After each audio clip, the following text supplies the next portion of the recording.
action. So this is an interesting cultural artifact that we have here.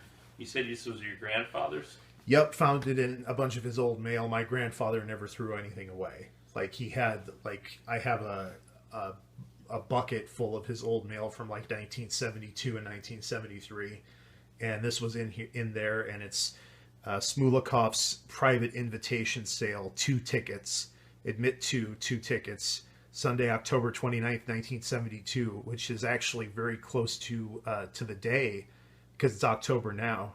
It's very close to being 48 years ago. Or actually, wait. Yeah, 48 years ago. Because 1970 was 50 years ago now. Yeah. Which is just so hard to believe. Yeah. But, these were very exclusive, okay? Very exclusive. They didn't just mail them out to anybody. They didn't just want anyone's money. Yeah. It's not like they just wanted money coming in through their windows or anything like that. I mean, this was very exclusive. You know, like probably only about 100,000 people got these in the mail. I mean, that's how exclusive this thing was. But yeah, so I thought, you know, the Deviant historian knows a lot about buildings in the Cedar Rapids area, except for the America building. Yeah, the first video, man. That's the one blind spot in his knowledge, and that was one of the first videos we did. I was like, we went out to the America building, and you can take a look at it and see how disastrous it was.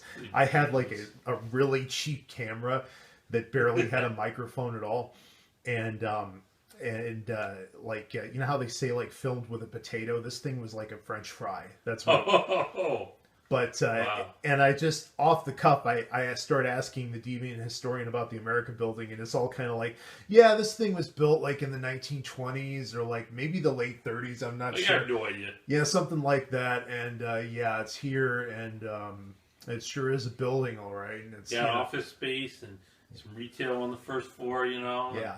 So that's the one.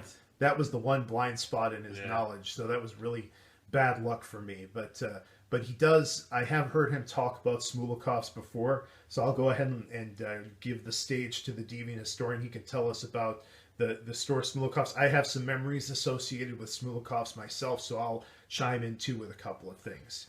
Sure. So Smulekoffs was the last traditional retailer of downtown Cedar Rapids.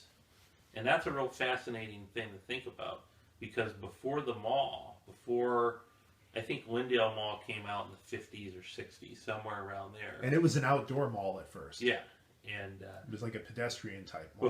Before that mall, the retail hub was downtown. People would go downtown for work. They would go downtown for shopping. Armstrong's was a general department store, and they shut down in 91, I believe. I think these guys shut down, recently. Before 2018, because I know that there was an apartment complex by 2018. And that's what it is now. Yeah, and it has like a venue space that nobody's using because of COVID. And they still have the Smulekoff sign for historical significance. Yeah, it's the Smulekoff building. The Smulekoff building. But and then it had to have been badly hit by the flood. In 08 it was, but they still reopened it as a store. You know. Yeah. It still got reopened. They still, we're going to open it up. What's interesting with the economics of it, so the city, the Cedar Rapids taxpayers bought that business out for $4 million. And then they sold it to one of the fat cat developers around Cedar Rapids for pennies, $400,000. So they lost $3.6 million buying out that business there. The family that's run it, they're like Lispkey or something. I'm trying to remember their last name. It's something like that. Oh, and by the way, this is a very informal history. So if there's some of the information we don't get quite right, don't come after us, because this is just two guys talking off the cuff here. This is a very informal history of Smulekoff. Numerous hours are spent researching it, as you can tell. Yeah. But yeah, I went there a fair amount growing up, and it was an interesting building. It's interesting that it was the last retail shop in town there. Yeah, I remember when I was a kid, they had a jingle on TV. They had like a commercial, and they had this jingle that they used for years, and it was Smulekoff's Downtown Cedar Rapids. Yeah, I remember that too. Yeah, It's almost as long lived as well. Actually, nothing beats the Lebeda jingle. Lebeda, Lebeda. Everybody knows it's Lebeda. They'll play the whole damn song. Like they'll play the whole damn Lebeda song. Buy direct from our factory, and you will save big money. Like the song is like 20 seconds long, and then the last 10 seconds is like the sales they have going on, and they've been playing that jingle. Let you take the lead on most of this right now. Yeah, we got cut off here, and which often happens. But I remember exactly what we were talking about. We were talking about the different jingles. Like I was talking about the Smulekoff's jingle, and then we got to talking about Lebeda and about the Menards jingle, and about how all of these jingles had a lot of longevity, and about how like, and then the Bobin jingle too, fixed right, fixed fast Bobin, and then the cartoon bear like from the 70s, and that's the Bearfax, folks.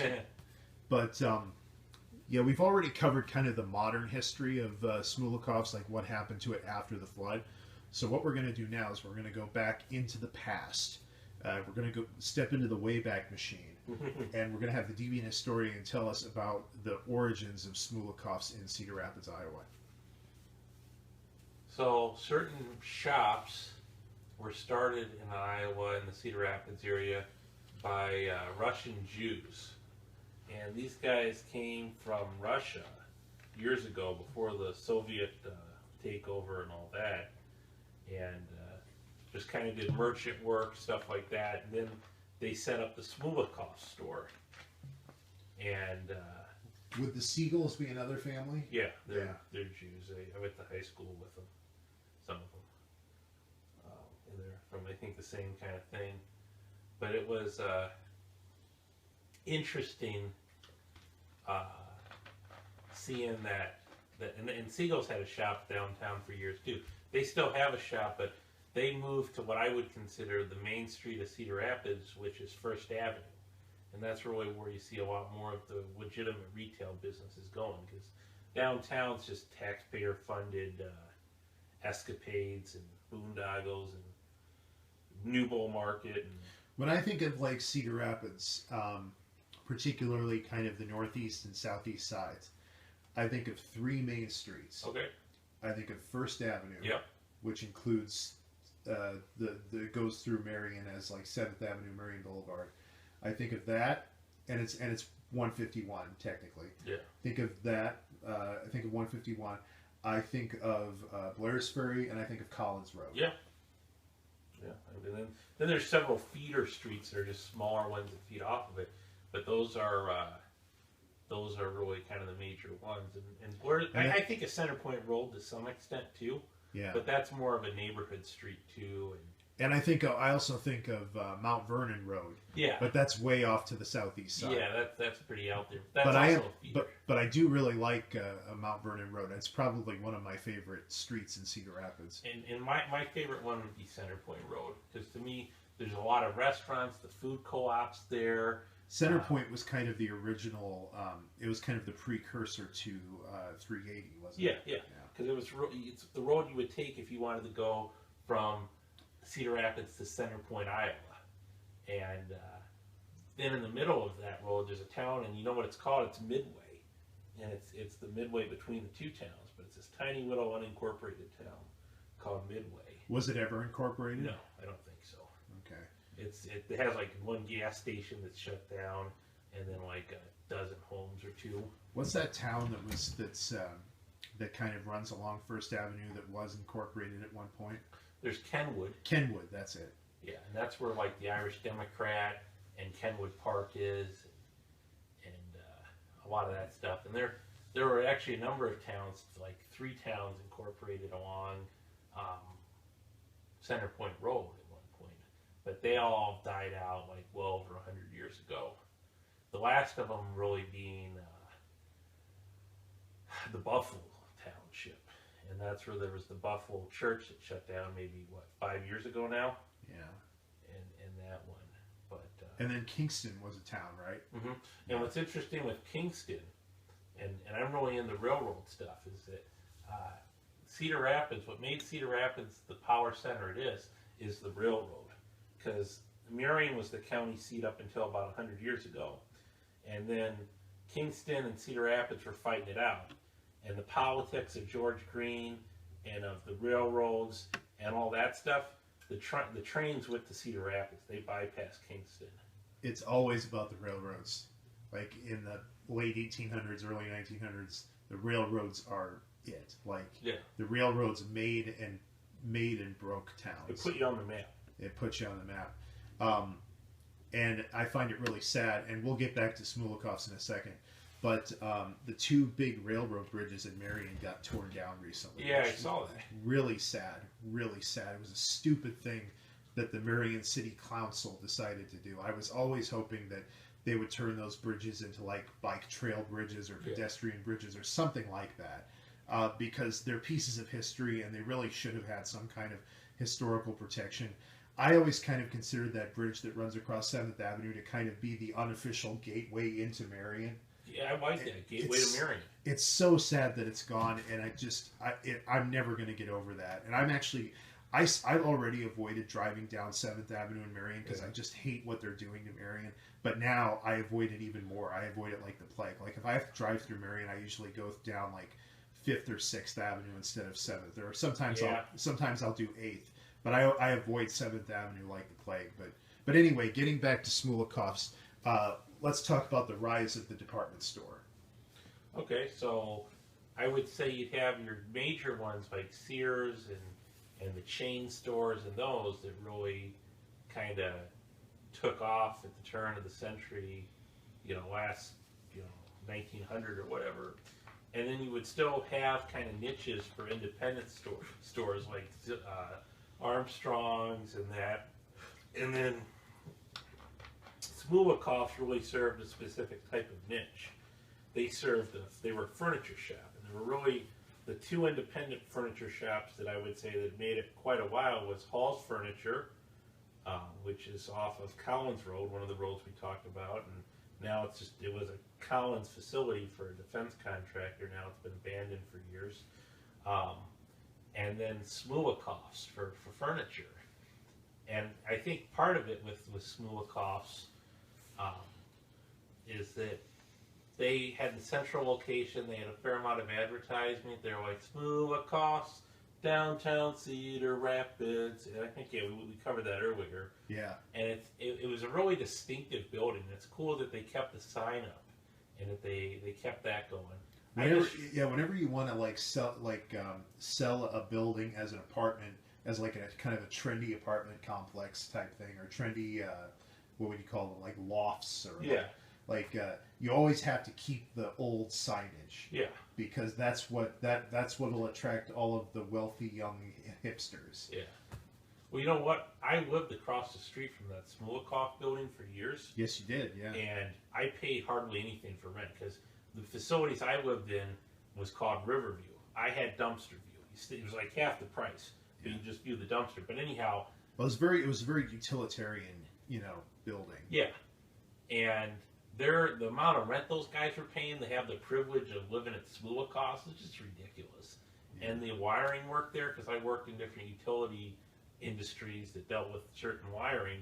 The wiring was a joke. I mean, they half-assed it for what they did there. I mean, to me, it's kind of an insult to that building and their legacy. Yeah. For what they did. They just jerry-rigged up some wires and put up some half-ass walls, and they were like, "Let's do the event center," and then they turned half of it into a parking garage. Yeah. So why did Smulekoff's go downhill? Like, what were the market changes that caused that to happen? Swumberland, I would say Swumberland Furniture Row is where we're talking of drives and density.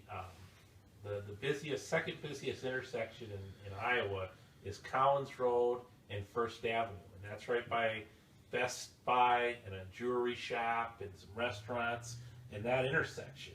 And so a lot of traffic and business went there. Would you say the furniture market became kind of homogenized? And I would say so. It went to China, it went to Ethan Allen's over there. So a lot of the shopping for furniture, people didn't want to go downtown and pay to park and people didn't want to pay as much for furniture anymore because they didn't consider it legacy items. Like, they didn't consider them heirlooms anymore. It's like, disposable. It's disposable. Like, yeah, it's not IKEA. like yeah. Like I have a friend who like when he moved into his new apartment, he wanted a lot of really nice heavy wood, like oak furniture and stuff like that.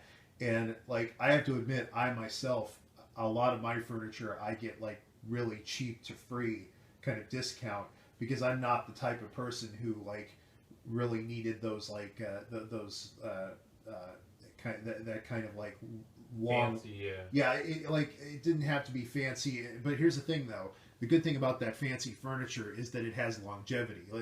They really are heirloom items, like a dresser or a dining room table or something like that that's made out of like heavy wood like oak or cherry wood or whatever. I don't know a whole lot about wood, but they can last centuries. So my parents, going back to Smulekoff's, their bedroom set they bought from Smulekoff's, and you made me think about it because it is like the heirloom set.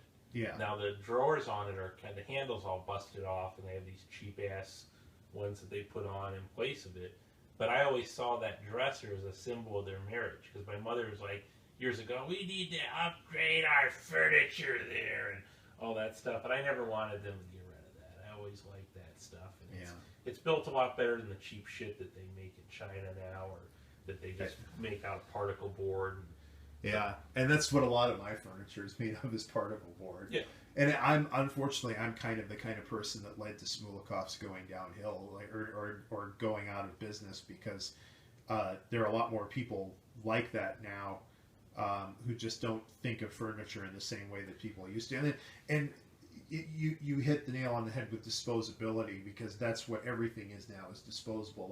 Like buildings, like going back to Marion. They have this perfectly nice library building that they're going to tear down, and they're going to build another building right next to it that's only marginally larger in size. Wow. And it's like, not very smart. And it makes me think about, like, in the past, like the original Marion Library. Do you remember what it's called? Carnegie. Carnegie Library. The Methodist facility. It's still nice. It's still standing. Beautiful building. I remember when that was the library. I was a little kid, but I remember when that was the library. The library that they had, Marion's full of morons when it comes to longevity of buildings. Like their stupid ass police station, they bounced that place around a couple times. Now what they might as well call them the county sheriff, because they're so far off 151, they're barely in Marion. You know? And it is a nice big building. It is. Yeah, It's on the edge of town. And it's funny how that tends to be the case. Like, they never put the police station kind of close to the bad part of town where it needs to be. They always put it in some far-flung area. Oh, yeah. That's why I think they're the county sheriff. Now, to be fair to them, they do a lot of patrolling in Marion. That's for sure. They definitely have a presence in every part of Marion 24/7. But I agree, yeah, it is kind of strange that they have to go. You put it like way out there. I mean, I guess if they think the town's going to get taken over by rioters, they can secure that and have the highways. I think about like the late 1800s and early 1900s. And there are a lot of things from back then that really resonate with me. And one is the fact that when they built a building back then, they built it to last. Yeah. Like Victorian style, particularly like county buildings. Yeah. Like the county buildings in the different counties, you look at those buildings; those were built for the ages. Yeah. And that really resonates with me. Like going back to a time when people built, especially if it was a public building, they built that thing to last. They wanted it to be beautiful. They wanted it to be impressive, and they wanted it to last long. Another is the county building in Anamosa. Yeah. Like going in there, it's like just going in there and spending time. I would drive out there and just to spend time in that building for a while, because it's just the feeling that you get when you're in a building like that, where you can tell that care was put into it. Well, that's where you want to get your license renewed too, man. Absolutely. You get the atmosphere, you get the culture, it's like a destination location. They talk about tourist information. You're like, come to our government administrative offices. That's where I go every time. That's where I went to send in my application for my passport. Wow. Yeah. So. But yeah, Smulekoff's. Before we end, I want to share a couple of memories I have of Smulekoff's. When I was little, we went to Smulekoff's to see Santa Claus, because they used to have a Santa Claus. Yeah.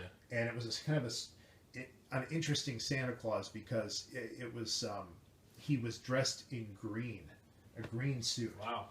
like it was a typical Santa Claus suit, except instead of, it might have been a hood instead of a hat. I can't remember, but he was kind of a fancy Santa because you know, of course, it's Smulekoff. They got to have a fancy Santa, and it was a green suit, and he was giving away tiny little green and white candy canes instead of red and white. So it was kind of interesting because it kind of set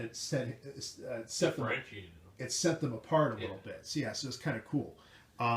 And then the other memory I have is they used to have like an arts and crafts fair type thing outside of Smulekoff's in the mid-aughts.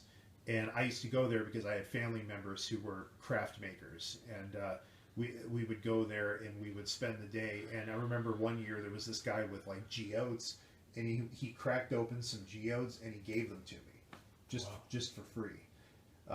Like he had geodes that he just brought along, and like he was like cracking. He had the machine that cracks them open. Yeah. He was cracking them open in front of the kids, and he said, "Yeah, here are some. I just need to get rid of them. So here," and he gave me a bunch of them. Wow. Just for free. So that was really cool. But yeah, I would like. It was kind of. It was on the 4th of July. They would have it on the 4th of July. It was kind of part of the Freedom Festival. Yeah. And it was just cool to spend the day there because there was so much to do. You could hang out by the river for a while. Yeah. You could go inside and look at the furniture, and then when you got bored of that, you could go out and look at the different craft tables. Yeah. And of course, obviously, when the flood hit, they put a stop to that. They didn't have that anymore. What I think, if I were to ever buy fancy furniture, it'd either be Amish or Amana. Yeah. For getting fancy stuff. But I read that the secondhand market for the furniture built to last forever, they're getting like 10% of what they used to get, 10 or 20 years ago. Yeah. Just because people don't, I think it's the disposability, but it's also the mobility to some extent, or the lack of stability. There's a lot of ways you could view it: disposability, mobility, lack of stability. With jobs and with lives and with just how people are. Yeah. So. Well, I think we'll call that good, and I hope everybody enjoyed this history of Smulekoffs. Do you have anything else you'd really like to say? No, I think we got it pretty well covered. I think we got it good. So everybody, thanks for watching, and we'll see you in the next video.